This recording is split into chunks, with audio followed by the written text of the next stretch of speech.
Yes, blind people can see now. अब researchers ने ऐसा तरीका ढूंढ लिया है जिससे ब्लाइंड पीपल यानी कि जो लोग नहीं देख सकते वो भी देख सकते हैं दुनिया को। अब वो किसकी मदद से सक्सेस हुआ है? ऑप्टोजेनेटिक्स की मदद से। अब ये ऑप्टोजेनेटिक्स क्या है और रिसर्चर्स कैसे या साइंटिस्ट कैसे हेल्प करेंगे किसी ब्लाइंड पीपल को दोबारा से उसकी साइट देने में? Let's find out in this video.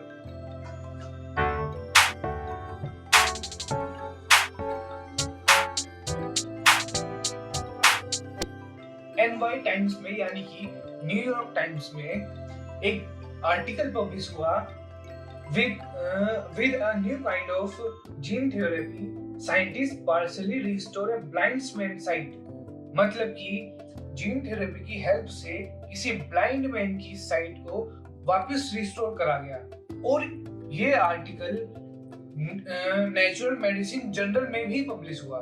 तो एक काफी बड़ी डिस्कवरी है और ये ऐसा पहला केस है जिसमें ऑप्टिकल जेनेटिक्स की वजह से यानी कि उसकी हेल्प से हम किसी न्यूरो डिजेनरेटिव डिजीज पार्शियली सही करी गई है। अब पहले मैं आपको ये बता दूं न्यूरो डिजेनरेटिव डिजीज क्या होती है।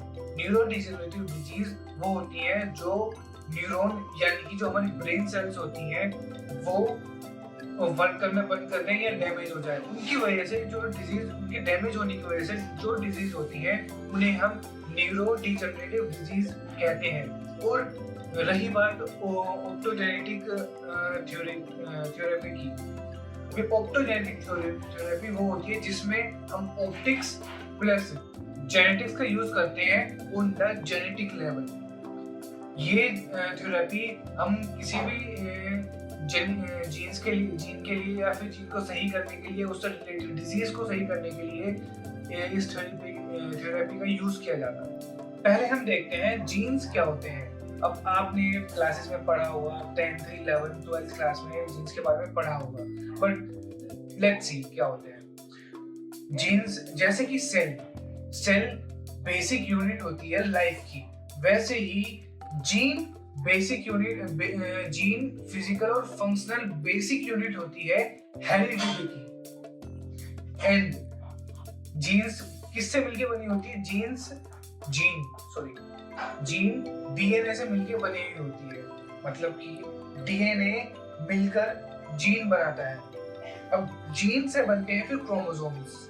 अब क्रोमोसोम्स ये सब माइंड में ट्रिगर कर दिया होगा कि मैं क्रोमोसोम्स कहाँ पे पढ़ा था। आई थिंक 9th क्लास की बुक में शायद क्रोमोसोम्स के बारे में दे रखा है, तो आपको याद होगा थोड़ा बहुत ब्लरी इमेज बन गई होगी क्रोमोसोम्स की है।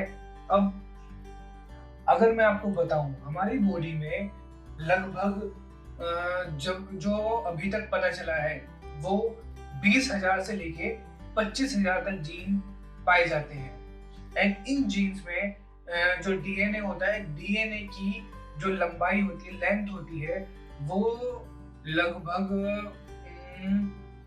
13,000 समथिंग होती है। 13,000 एस्ट्रोनॉमिकल यूनिट समथिंग होती है। अब 1 एस्ट्रोनॉमिकल यूनिट कितने किलोमीटर के बराबर होती है? 1 एस्ट्रोनॉमिकल यूनिट यानी कि AU 1 AU लगभग 15 करोड़ किलोमीटर के बराबर होता है। तो इससे आप इमेजिन कर लीजिए हमारी बॉडी में डीएनए किस लेंथ में है, और वो सुपर कॉइल्ड रहता है जिससे कि वो ज्यादा एरिया कैप्चर ना करे।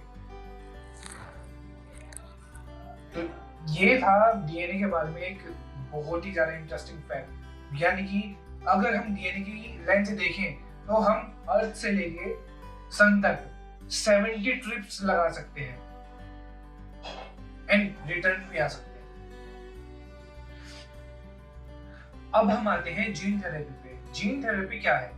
जीन थेरेपी एक एक्सपेरिमेंटल टेक्निक है जिसमें हम जीन को चेंज करते हैं या फिर न्यू जीन को इंट्रोड्यूस करते हैं हमारी बॉडी में, जिससे कि वो डिजीज को खत्म कर सके जो हमारी बॉडी में है। जिस पर्टिकुलर जो जीन पर्टिकुलर फंक्शन नहीं कर रहा है उसे हम चेंज कर सके हमारी बॉडी को क्योर करने के लिए।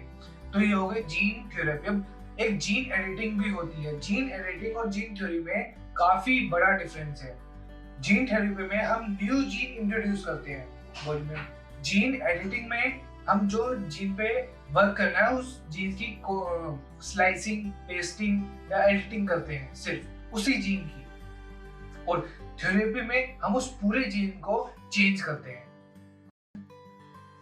अब जीन थेरेपी को लेके फ्यूचर में जो चेंजेस होंगे वो ये होंगे कि जो हमारे डॉक्टर्स हैं वो जो जेनेटिक डिजीज होती हैं उसमें ना तो कोई सर्जरी करेंगे और ना ही किसी ड्रग्स का यूज करेंगे। फ्यूचर में जीन थेरेपी यूज होगी, ना हमें ड्रग्स लेने की जरूरत पड़ेगी और ना ही हमें सर्जरी या कट्स वगैरह लगवाने की जरूरत पड़ेगी।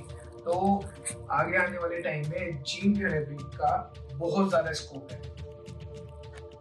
अब आते हैं हम ऑप्टोजेनेटिक्स के ऊपर।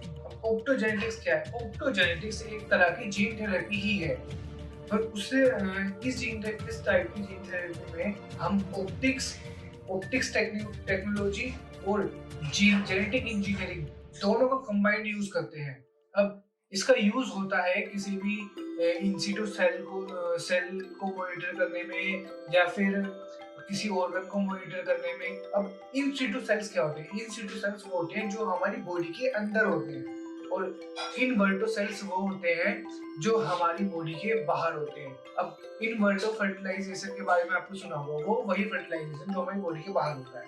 तो इन सिटू सेल्स को मॉनिटर करने में और ऑर्गन्स को मॉनिटर करने में, ऑर्गेनिज्म को मॉनिटर करने में ये यूज होता है। और फोटोसेंसिटिव प्रोटीन का इस्तेमाल करके इसमें मॉडिफिकेशन किया जाता है। तो इस टाइप की टेक्नोलॉजी को या फिर थेरेपी को हम ऑप्टोजेनेटिक थेरेपी कहते हैं।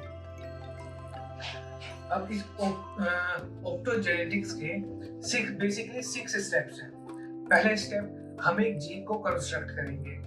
सेकेंड स्टेप, उस कंस्ट्रक्टेड जीन को हम वायरस में इंट्रोड्यूस कराएंगे। अब उस वायरस को हम बॉडी में इंजेक्ट करेंगे। अब बॉडी में या फिर ब्रेन में इंजेक्ट कर सकते हैं। उसके बाद इंजेक्ट करने के बाद हम एक ऑप्टिकल फाइबर केबल लेंगे। उस ऑप्टिकल फाइबर केबल से हम पर्टिकुलर लेजर बीम छोड़ेंगे, पर्टिकुलर वेवलेंथ की, जो कि हमारी न्यूरॉन सेल्स हैं। उन न्यूरॉन सेल्स के जो आयंस हैं, उन आयंस चैनल को ओपन कर देगा।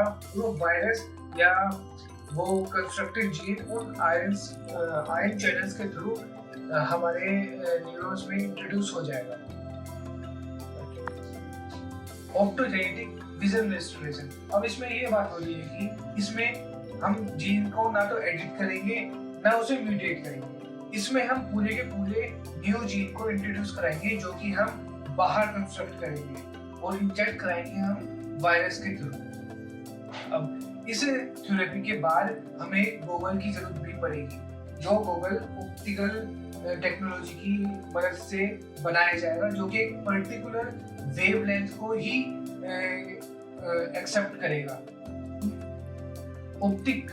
ऑप्टोजेनेटिक्स में एक इम्पोर्टेंट बात यह है कि इसमें सिर्फ उन्हीं लोगों की हेल्प होगी जो कि जिनकी आई साइट किसी जीन की वजह से या फिर जीन डैमेज की वजह से गई हुई है। सिर्फ उन्हीं लोगों की आई साइट ये वापस करा सकता है या फिर पार्शियली रिस्टोर कर सकता है।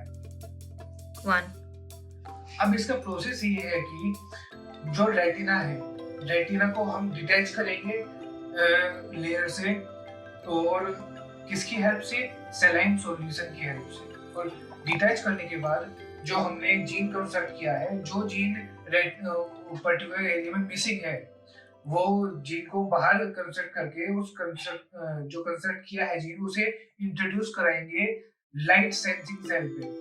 अब उसके साथ साथ जो प्रोटीन हमने कंस्ट्रक्ट किया है, प्रोटीन बनाया है हमने, वो प्रोटीन उस डैमेज सेल को रिपेयर करेगा, और इससे जो हमारी जो लाइट है वो वापस। अब जो प्रोटीन हम इंट्रोड्यूस कराएंगे वो प्रोटीन एम्बर लाइट को लेकर सेंसिटिव रहेगा। मतलब कि वो वो प्रोटीन किसी भी सेल को, किसी भी नर्व सेल को लाइट सेंसिंग नर्व सेल बना देगा, लाइट सेंसिंग बना देगा। एंड इसके बाद जो वायरस हम इंट्रोड्यूस कराएंगे वो वायरस पर्टिकुलर उस गैंग्लियोलाइन सेल पे जाएगा।